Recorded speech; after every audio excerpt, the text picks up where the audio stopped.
Hello students, you are most welcome in Oxford Malwa Academy, and today we are going to explain question answer of the chapter A Portrait of a Lady.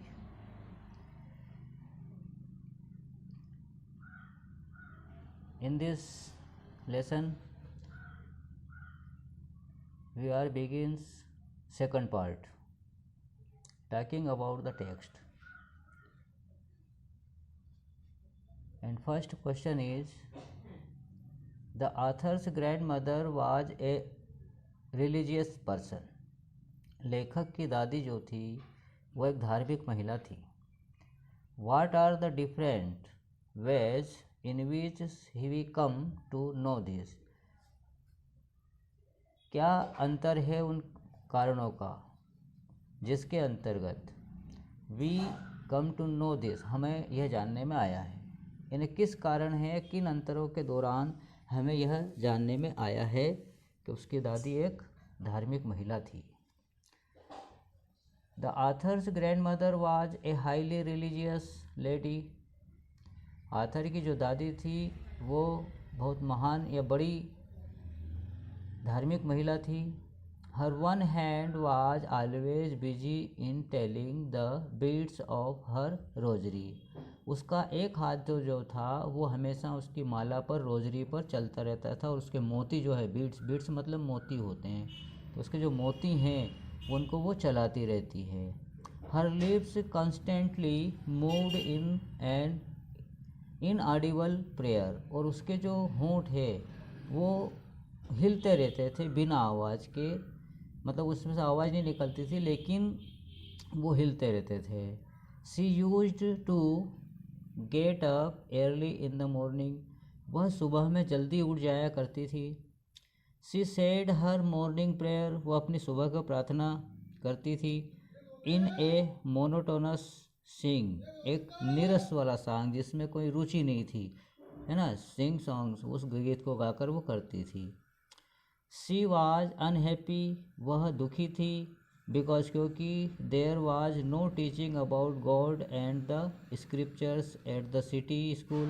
वह दुखी इस बात के लिए भी थे कि शहर के स्कूलों में भगवान के बारे में नहीं पढ़ाया जाता है, मूर्तियों के बारे में नहीं पढ़ाया जाता, ग्रंथों के बारे में नहीं पढ़ाया जाता है. When she realized that, जब उसे एहसास हुआ कि her end was near, उसका अंत नज़दीक है. She stopped talking. उसने बात करना बंद कर दिया. She lay peacefully in bed. वो शांति पूर्वक अपने बिस्तर पर लेट गई. Praying and telling her beads. और वो जो है अपने मोतियों को जो है बोलती रही, मतलब वो गुनगुनाती रही, अपनी बात बताती, मतलब वो अपनी प्रार्थना करती रही. इस प्रकार का जो बदलाव, परिवर्तन वहाँ पर आया, चेंज आया, और यही तरीके थे जिसके अंतर्गत दादी जो है अपने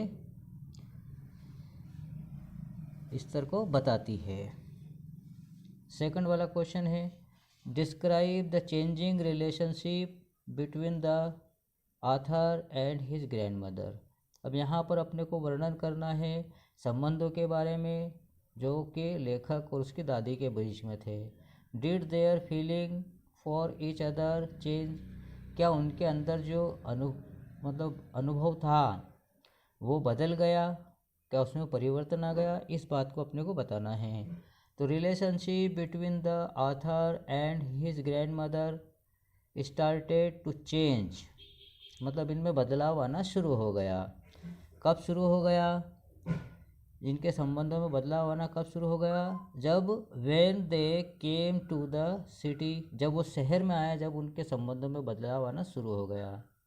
इन द न्यू इंग्लिश स्कूल, नए इंग्लिश स्कूल में साइंस एंड म्यूजिक, यानी साइंस पढ़ाया जाता था, म्यूजिक पढ़ाया जाता था.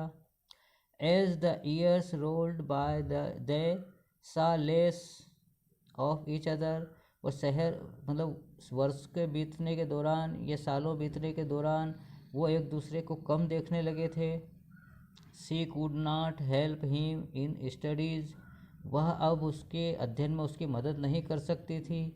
When he went up to university, जब वो यूनिवर्सिटी गया, the common link of their friendship was snapped, और उनकी जो सामान्य लिंक थी जब वो यूनिवर्सिटी गया तो वो टूट गई थी, क्योंकि वो उससे दूर हो गई थी, है ना। पहले एक घर में रहते थे, एक कमरे में रहते थे, लेकिन अब वो यूनिवर्सिटी चला गया तो उसका कमरा भी सेफ हो गया वहाँ जाने के बाद में, तो इस प्रकार वो अलग हो गई। उसके बाद 3rd नंबर का क्वेश्चन है हमारा, वुड यू एग्री, क्या आप सहमत हैं, दैट कि the authors grand mother was a person strong in character, कि यहाँ पर कैरेक्टर के बारे में पूछा है कि क्या वह अपने चरित्र से बिल्कुल मजबूत है, या यूँ कह सकते हैं क्वेश्चन और है कि right the character sketch of authors grand mother, तो यहाँ पर उसके कैरेक्टर के बारे में अपने को बताना है। इफ़ यस, यदि हाँ, give instances that show this, आपको यही तुरंत बताना है जो यह दिखाते, नीचे लिखे गए आंसर में अपने को बताना है कि वास्तव में वो किस प्रकार की महिला थी, उसके व्यक्तित्व के बारे में बताना है।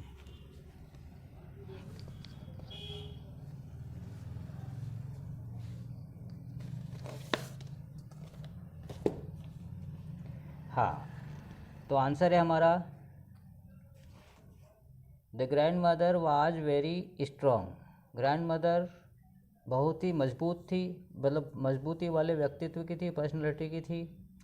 She was highly religious lady, वह उच्च धार्मिक महिला थी। She had complete control over her emotions, वह इतनी मजबूत थी, इतनी दृढ़ थी कि वह अपनी भावनाओं को नियंत्रित रखती थी। What your changes came into her life, जो कुछ भी बदलाव या परिवर्तन उसके जीवन में आए, सी एक्सेप्टेड, उसने स्वीकार किए। देम कामली, बिल्कुल शांति के साथ उसने जो है स्वीकार किए। When the author was given a separate room, जब लेखक को सेपरेट रूम दे दिया गया। She accepted her seclusion with resignation, और उसने निश्चित है कि अपने एकांत को स्वीकार कर लिया बिना किसी बात के। When the author was going abroad, कि जब लेखक उच्च शिक्षा के लिए गया। She went to railway station, वो उसके साथ में रेलवे स्टेशन तक भी गई। And gave him a parting kiss, और उसे पार्टिंग किस भी दिया। But she showed no emotion, लेकिन अपनी भावनाओं को व्यक्त नहीं किया, उसने भावना नहीं बताई।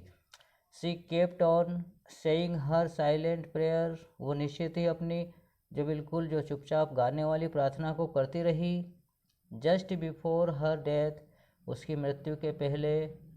सी was sorry to have missed her prayers, वो उसको बड़ी मतलब कि दुखी थी, वो क्षमा की प्रार्थी थी कि उसने उसकी प्रेयर को मिस कर दिया, मतलब उसको भी बंद कर दिया फॉर द फर्स्ट टाइम, पहली बार। सी स्टॉप्ड टॉकिंग टू एवरीबडी, और हर किसी व्यक्ति से उसने बात करना बंद कर दिया। And made up for her fault, और अपनी जो इस फॉल्ट को, इस गलती को उसने स्वीकार किया। सी डाइड विथ साइलेंट, और बिल्कुल चुपचाप वो मर गई। प्रेयर्स ऑन हर लिप्स, है ना, और उसकी जो प्रार्थना थी उसके होंठों की वो बंद हो गई बिल्कुल। तो इस प्रकार ये पोर्ट्रेट लेडी का एक अपना क्वेश्चन आंसर थे। Okay, thank you very much.